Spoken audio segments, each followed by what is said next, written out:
Hujan lebat sepanjang hari memicu bencana tanah longsor di Bukit Abah, Desa Besan, Kecamatan Dawan, Klungkung, Jumat 7 Juni 2024. Tanah longsor menutup akses jalan di wilayah itu. Batu-batu besar ikut terbawa arus ke tengah jalan. Tim TRC BPBD Klungkung dibantu pihak kepolisian, TNI, dan warga sekitar membantu proses penanganan untuk memulihkan kondisi akses jalan.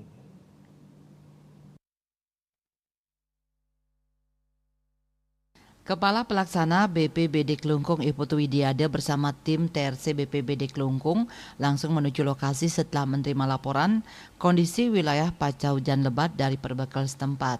Tampak arus air dari hulu menghanyutkan batu-batu besar ke tengah jalan di antara tebing-tebing curam. Akses jalan terlihat sudah seperti sungai bercampur lumpur. Dalam situasi masih hujan, penanganan langsung dilakukan bersama-sama dengan peralatan seadanya.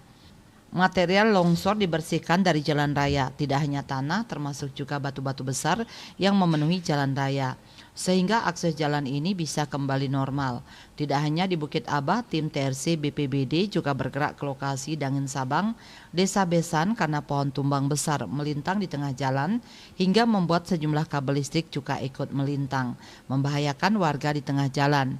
Pohon itu langsung dipotong-potong di lokasi untuk menormalkan kembali situasi akses jalan di wilayah ini. Baru selesai penanganan di Bukit Abah, Widiada mengatakan pihaknya kembali menerima laporan pohon tumbang melintang di tengah jalan utama Klotok, Kecamatan Klungkung. Situasi ini membuat akses utama Klungkung dan pasar ini sempat lumpuh saat pagi.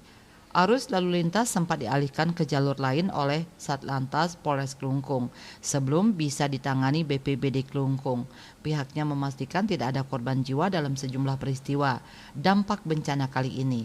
Namun Widiade tak henti-hentinya mengingatkan warga untuk selalu waspada di tengah anomali cuaca saat ini. Bagiarte Bali Post melaporkan.